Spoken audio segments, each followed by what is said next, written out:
Hey guys, it's Crystal, and today is a special day because I have with me the Note 10 Plus, and I thought I would tell you guys what I think about it and share my personal experience with it. But before we do that, we gotta unbox it. So let's do that together.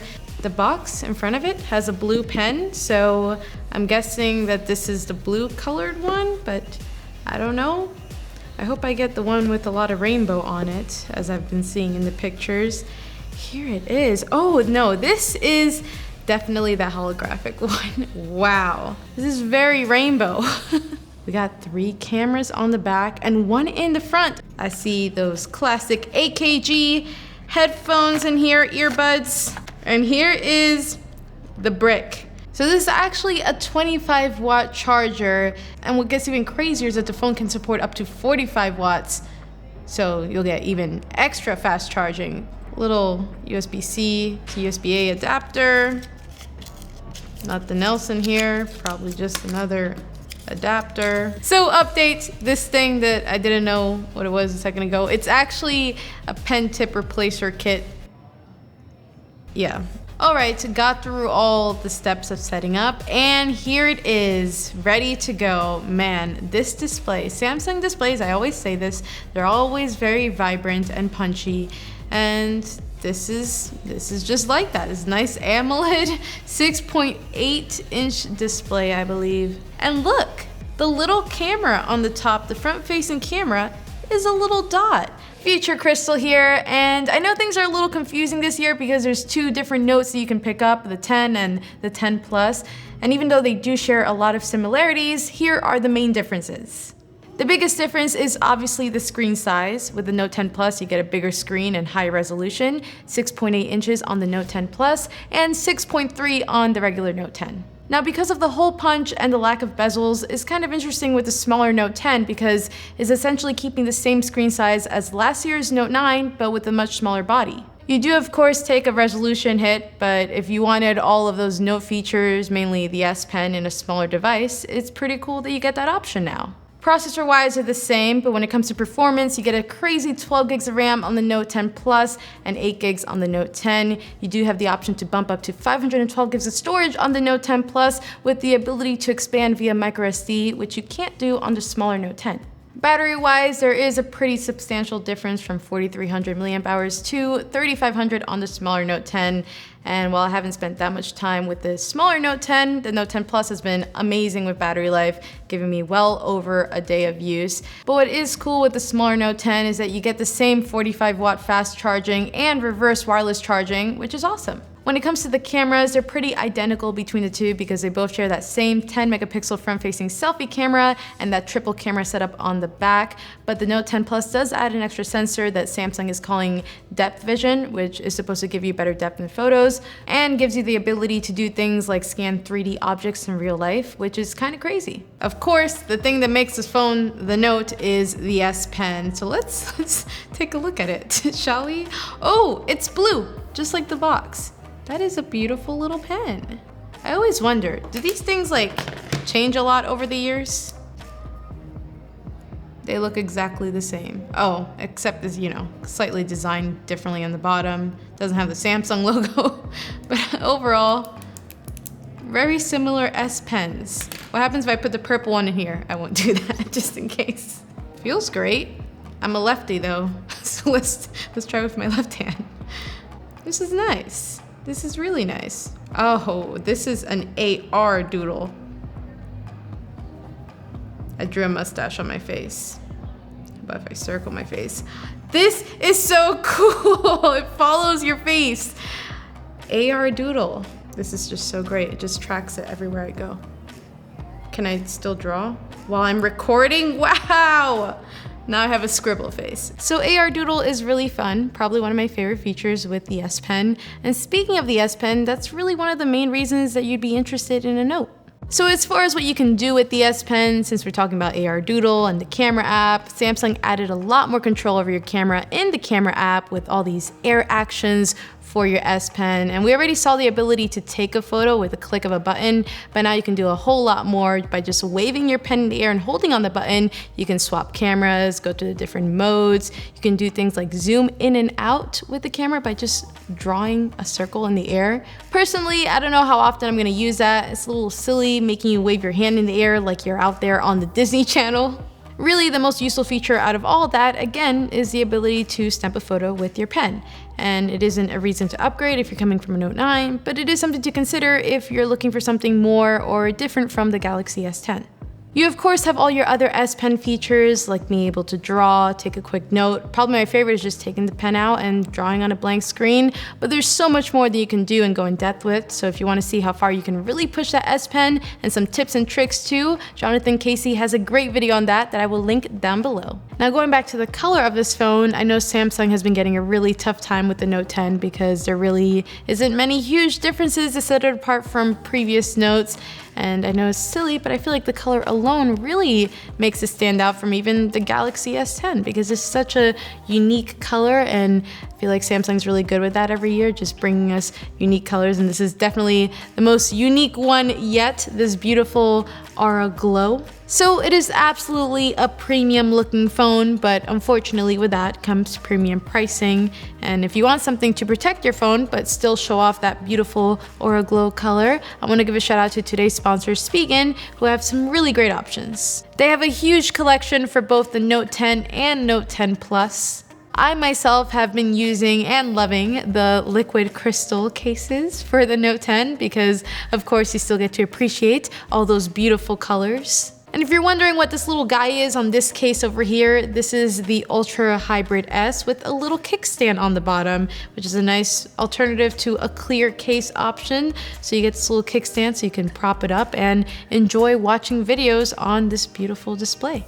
Now the Note 10 Plus especially is a really big phone, and the more and more I've used it, I realize it's not the easiest phone to hold. So these cases are a great option, not only to add extra grip, but to just make it easier to hold. So there's tons of great case options from Spigen, and you can check out the full collection for the Note 10 and Note 10 Plus linked below. So no doubt the Note 10 is a beautiful phone, but what about that hole punch? On the S10 we saw it on the top right, and now it's right smack in the middle, and I feel like with anything you just kind of get used to it after using it for a while, but it was kind of less obtrusive on the top right and I kind of preferred it that way. With the Note 10, again, it is kind of in the way. I wouldn't say it's a deal breaker though, but let's talk about the main reason that it's even there, the front-facing camera. Like I said before, both the Note 10 and Note 10 Plus have that same 10 megapixel selfie camera, and selfies look pretty good, not too different from what we saw on the S10 and S10 Plus, or even the Note 9, just that same airbrush looking edited selfie. What is pretty cool though is that we get a wide angle option in just one camera, so it's easier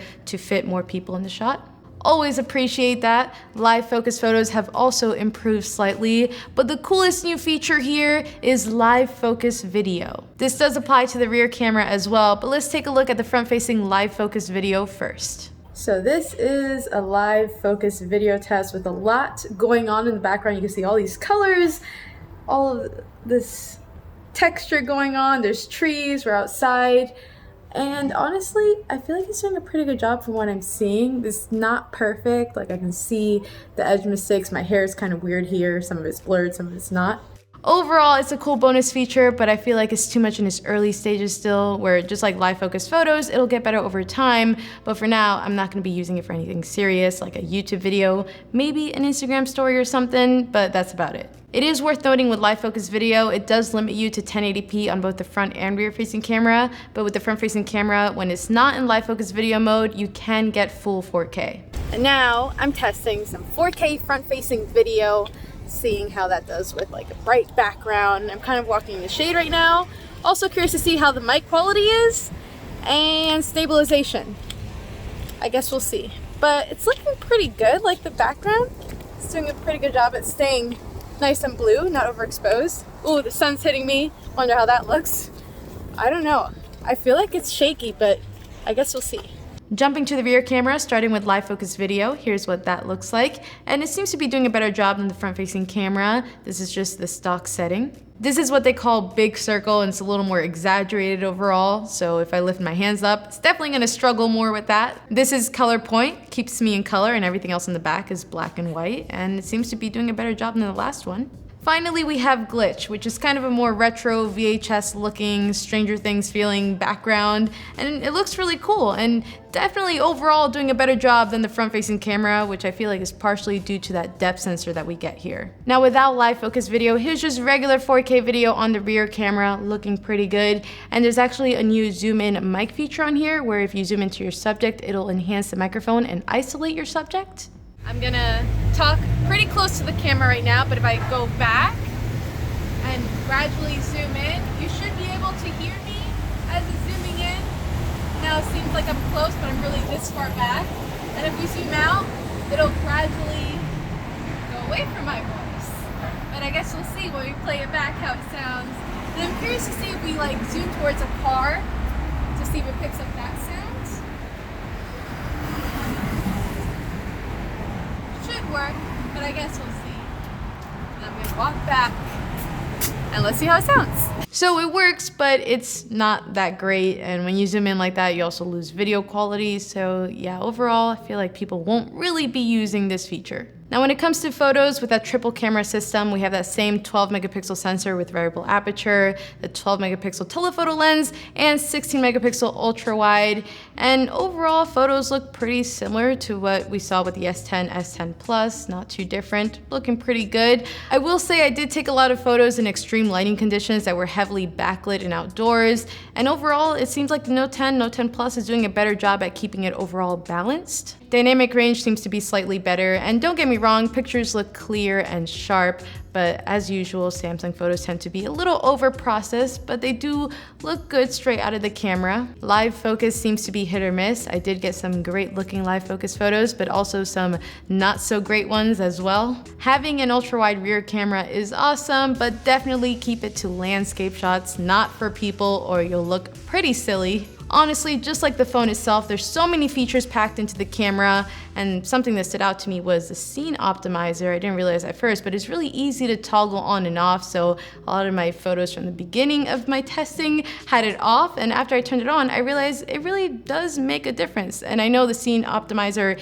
isn't really anything new, but I feel like it's more intense now, so you'll really notice it with like food pictures, landscape photos. It'll add more light in places that need it, and more saturation and color. So it definitely adds to that whole Samsung process look, but I feel like for most people, they'll enjoy having it on. Overall, pretty happy with the camera. Nothing tremendously different, but it's got everything you could ask for.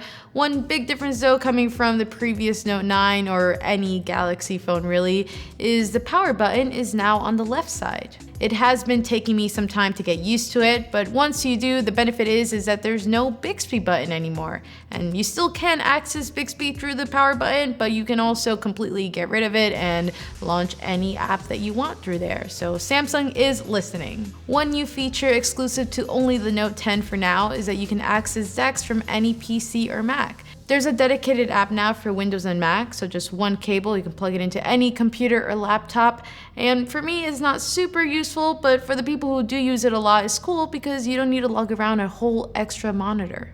So the Note 10 and Note 10 Plus are pretty expensive phones, and I feel like for people who want that full-blown Note experience, you probably should go for the Note 10 Plus, but it is nice having that smaller option. Feature-wise, aside from not having a 90Hz display, it's got pretty much everything you could ask for in a phone.